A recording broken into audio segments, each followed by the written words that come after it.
mais um vídeo do nosso curso, onde nós iremos iniciar o último módulo dessa jornada, gente. Nesse momento final, a ideia é começar a olhar para a área de dados de uma forma mais ampla, pensando não só no que a gente faz com os dados, mas também em quem trabalha com isso e em quais caminhos existem dentro desse universo, né? E com isso em mente, vamos começar. Bom, a área de dados continua sendo uma das áreas mais relevantes e promissoras dentro da tecnologia atualmente. Isso acontece porque hoje em dia os dados estão praticamente em todo lugar. Empresas de diferentes tamanhos coletam dados o tempo inteiro, mas apenas coletar esses dados por si só não resolve nada.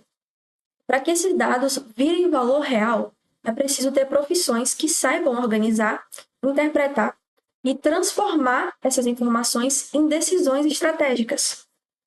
3 nomes que aparecem muito e com muita frequência quando a gente fala sobre isso são analistas, cientistas e engenheiros de dados.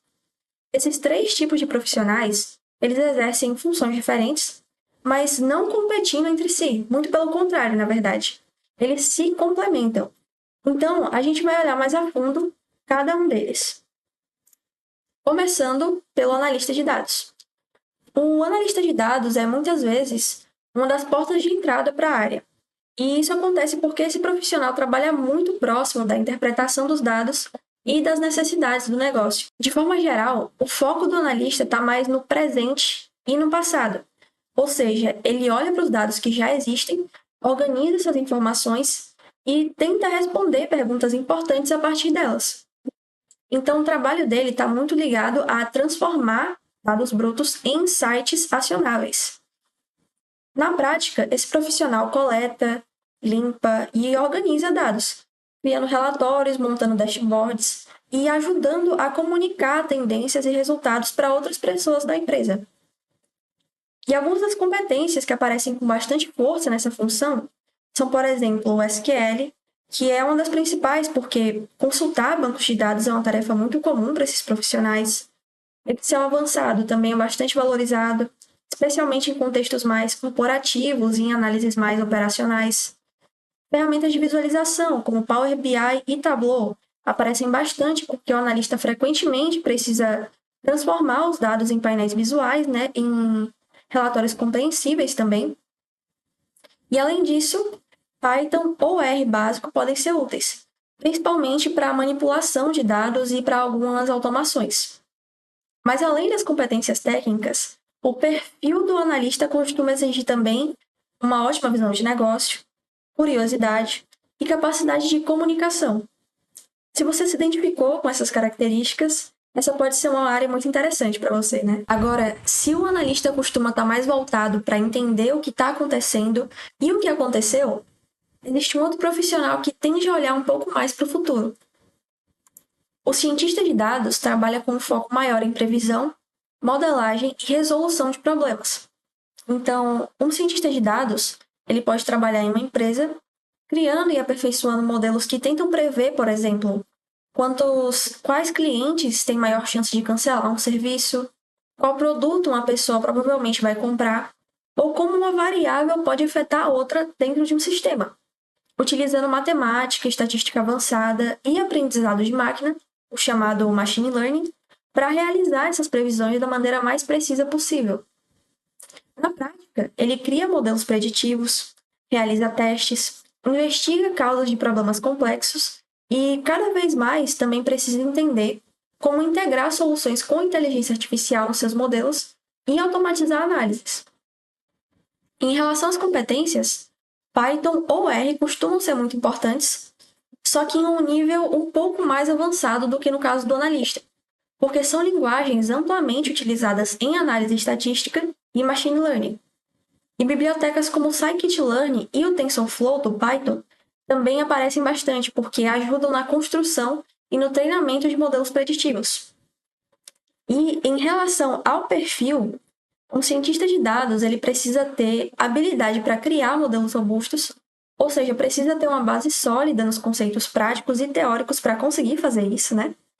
Além de compreensão de negócio, e hoje, mais do que nunca, também precisa estar por dentro da questão da ética e inteligência artificial. Agora, vamos para o nosso último exemplo de profissão, que é basicamente o profissional responsável por garantir que os dados estão acessíveis, organizados e confiáveis para que os analistas e cientistas consigam trabalhar direito. O engenheiro de dados é o profissional que cuida da infraestrutura dos dados, ou seja, ele não está necessariamente focado em montar dashboards ou treinar modelos, mas sim em garantir que os dados cheguem com qualidade, segurança e eficiência até quem vai utilizar eles. É ele quem constrói e gerencia os chamados pipelines de dados, que são fluxos responsáveis por extrair, transformar e carregar informações de diferentes fontes. E esse ETL ou ELT são siglas que aparecem muito nessa área justamente porque representam processos de organização dos dados antes da análise. Então, resumindo, o engenheiro atua para que os dados estejam bem estruturados, atualizados e consistentes, como a gente viu aqui, e sem isso o trabalho dos outros profissionais fica comprometido. E em relação às competências, esse cargo costuma exigir também o SQL, só que mais avançado justamente para poder lidar melhor com os dados, Python, em muitos casos, e também outras linguagens como Java ou Scala.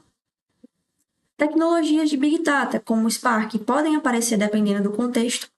E, além disso, conhecimento em computação em nuvem, como AWS, Azure ou Google Cloud, é bastante valorizado.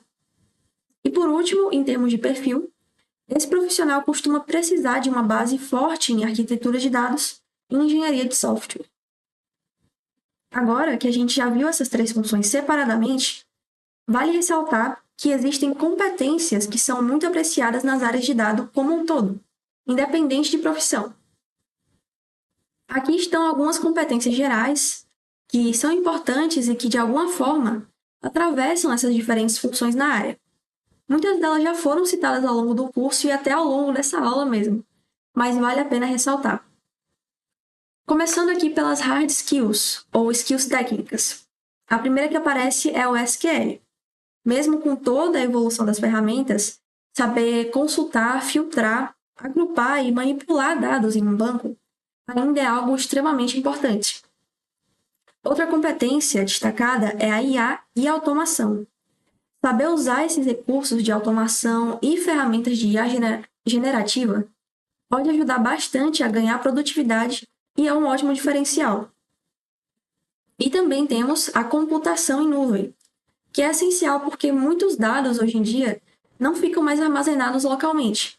Eles estão em serviços na nuvem, e conhecer esse ambiente virou algo muito relevante. Agora, olhando para soft skills, ou skills comportamentais, a primeira que aparece é visão de negócio.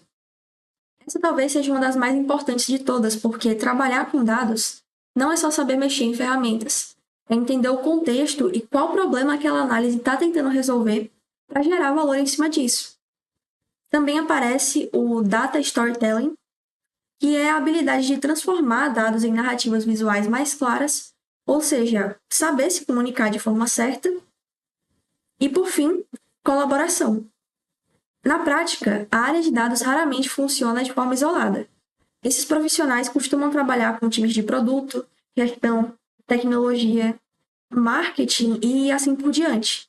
Então, saber colaborar, se comunicar e trabalhar em equipe é algo realmente indispensável. Agora, voltando um pouco aqui para a parte de profissões, seria possível utilizar uma metáfora simples do ciclo do ouro para resumir os três principais profissionais da área de dados e as suas respectivas funções. Imagine que os dados são como um material bruto, como o ouro ainda não trabalhado. É como dizem hoje em dia, né, que os dados são o novo petróleo. E, bom, assim como o ouro, os dados passam por um processo de refinação. E nesse processo, o engenheiro de dados seria o profissional que extrai e limpa esse ouro, preparando a nossa base.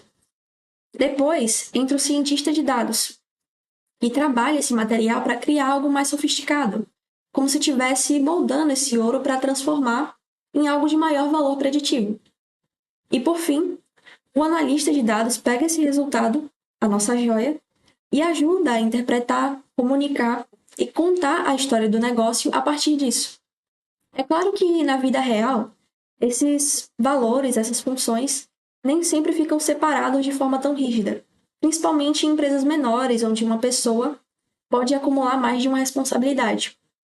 Mas essa metáfora pode ajudar bastante a visualizar como cada um desses papéis atua em uma parte diferente do processo. E por fim, antes de encerrar a nossa aula, eu queria trazer um conselho de um profissional da área para conectar tudo o que a gente viu até aqui com uma visão mais real do mercado. O profissional de análise de dados, engenharia analítica e business intelligence, Eric Silva, daria o seguinte conselho para alguém iniciante que quer entrar na área. Foque em resolver problemas reais com dados, não só em aprender ferramentas. Comece com projetos práticos, entenda métricas de negócio e desenvolva raciocínio analítico.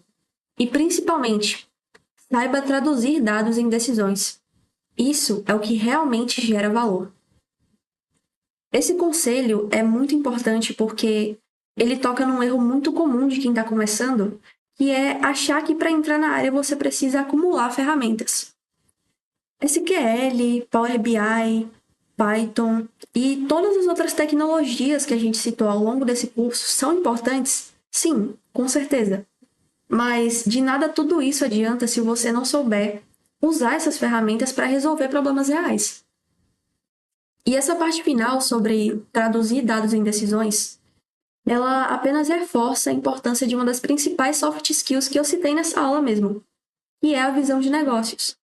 Então, se você seguir esse conselho no futuro, esse pode ser o diferencial que vai te levar de um profissional bom para um ótimo profissional. Então, é com isso que nós encerramos a nossa aula de hoje, gente. Eu vou ficando por aqui. Mas na próxima aula, a gente vai continuar nesse módulo final de carreira, se aprofundando nos primeiros passos para quem quer começar. Por onde estudar, em que competências focar e como começar a construir uma trajetória sólida dentro do mercado de dados. Eu espero vocês lá!